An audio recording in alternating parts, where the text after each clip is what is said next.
கர்த்தராகிய இயேசுவின் அற்புதமான நாமத்தில் அன்பானவர்களே, உங்களை வாழ்த்துகிறோம். பரிசுத்த ஆவியானவருடைய நிரப்புதலை, நடத்துதலை, பரிசுத்த ஆவியானவருடைய அபிஷேகத்தை குறித்து ஆழமான வேத விளக்கங்களை அனுதினமும் உங்களோடு பேசும்படி ஆவியானவர் என்னை நிரப்பி அவர் நடத்துகிறார். 1 கொரிந்தியர் 3ஆம் அதிகாரம் 16வது வசனத்தை வாசித்து பாருங்கள். நீங்கள் தேவனுடைய ஆலயமாக இருக்கிறீர்கள் என்றும் தேவ ஆவி உங்களில் வாசமாக இருக்கிறார் என்றும் அறியாதிருக்கிறீர்களா? அல்லேலூயா. பெந்தைக்கோஸ்து நாளுடைய விளைவு இதுதான். ஆண்டவராகிய இயேசு கிறிஸ்து உலகத்தின் பாவங்களை சிலுவையில் சுமந்து தீர்த்து விட்டார். உலகம் உருவானது முதல் இந்த உலகம் முடிய மட்டும் கடந்து சென்றவர்கள், வாழ்ந்து கொண்டிருக்கிறவர்கள், இனி பிறக்கப் போகிறவர்கள் எல்லாருடைய பாவங்களையும் எல்லோரையும் உண்டாக்கின உலக இரட்சகர் சிலுவையில் சுமந்து தீர்த்து விட்டார். அவருடைய விழா திறக்கப்பட்டது. பரலோக ஆலயம் திறக்கப்பட்டது. அதிலிருந்து பரிசுத்த இரத்தம் வடிந்து ஓடுகிறது.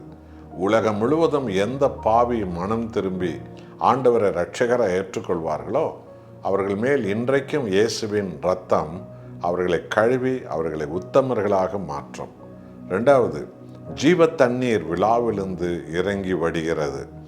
யாருடைய பாவங்கள் கழுவப்பட்டதோ அவர்களை பரிசுத்த ஆவியானவர் நிரப்புகிறார். அதனுடைய விளைவு ஒவ்வொரு விசுவாசியும் தேவன் வாசம் பண்ணும் ஆலயமாக நாம் எல்லோரும் மாறிவிடுகிறோம். இதை தான் ஆவியானவர் இங்கு சொல்லுகிறார். உங்கள் உடல் கடவுளுடைய ஆலயமாக இருக்கிறது என்றும் பரிசுத்த ஆவி உங்களுக்குள் வாசம் பண்ணுகிறார் என்பதும் நீங்கள் அறியவில்லையா? இன்றைக்கும் உலகம் அறியாத ஒரு மாபெரும் ரகசியம். இயேசு கிறிஸ்து இரத்தத்தால் கழுவப்பட்டவர்களை இயேசுவின் ஆவியானவர் இதயத்தில் வந்து வாசம் பண்ணி ஒவ்வொரு விசுவாசியும் அவர் நடமாடும் உயிர் உள்ள ஆலயமாக நம்மை மாற்றி விடுகிறார். ஆவியான தேவன் நமது ஆத்மாவில் வந்து வாசம் பண்ணுகிறார். இதுதான் பரிசுத்த ஆவியானுடைய நிரப்புதல். நமது முழு உள்ளமும் பிதாவுக்கும் இயேசுவுக்கும் ஆவியானவருக்கே சொந்தம். நமது முழு இதயமும் எப்பொழுதும் தேவ சித்தத்தை செய்வதிலே கவனமாக இருக்கும். நமது முழு இதயத்தினுடைய ஆளுகையும் பரிசுத்த ஆவியானவராய் அது மாற வேண்டும். நமது வாய் தேவனை துதிக்கவும் புகழவும் ஆராதிக்கவும் செய்ய வேண்டும். உலகம், சினிமா, சீரியல், மாய்மாலம் இது நமது இதயத்தில் ஒரு நாளும் இருக்கக்கூடாது. மாறாக பரிசுத்த ஆவியானவர் தான் நமது இதயம் முழுவதும் ஆளுகை செய்ய வேண்டும்.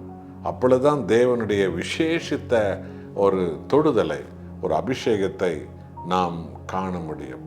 என் அன்பான சகோதர சகோதரிமார்களே, ஆண்டவரே, நான் தகுதி இல்லாதவள், ஆனால் நீர் சிந்திய இரத்தத்தால் என்னை ஒரு ஆலயமாக மாற்றுகிறீரே. என் ஜீவிய காலமெல்லாம் உமக்கு நன்றி. பரிசுத்த ஆவியானவர் என் இருதயம் முழுவதும் நிரப்பட்டும். அவரே என்னை ஆளுகை செய்யட்டும். என்னுடைய ஆத்துமா இயேசுவுக்கே, என் வாழ்க்கை இயேசுவுக்கே, என் பிதாவுக்கே என்னுடைய ஆத்துமா, ஆவி, சரீரத்தை அர்ப்பணிப்பேன். உம் புகழை நான் சுமந்து செல்லுவேன். நான் உமது ஆலயம் ஆண்டவரே என்று சொல்லி அர்ப்பணிப்போமா? அப்படிப்பட்ட ஒரு வாழ்க்கை வாழ்வதுதான் கிறிஸ்தவ வாழ்க்கை. நாம் ஜெபம் செய்வோம். நல்ல ஆண்டவரே, தகுதியற்ற துரோகிகளாய் வாழ்ந்த எங்களெல்லாம் நீ சிலுவையில் சுமந்து எங்கள் பாவங்களை கழுவி விட்டதுனால உம்முடைய ஆவியானவர் எங்களுக்குள் வாசம் பண்ணும்படி செய்கிறீர். எங்களை நீர் வாசம் பண்ணும் ஆலயமாக எங்களை மாற்றுகிறீர். இந்த உண்மையை உலகமெங்கும் இருக்கிற ஒவ்வொரு விசுவாசிகளும் உணர்ந்து வாழும்படி நீர் எங்களை நிரப்புவீராக. நாங்களோ உலக மாயைக்கு ஒரு காலம் சொந்தமானவர்கள் அல்ல, பரிசுத்த ஆவிக்கே நாங்கள் சொந்தமானவர்கள்.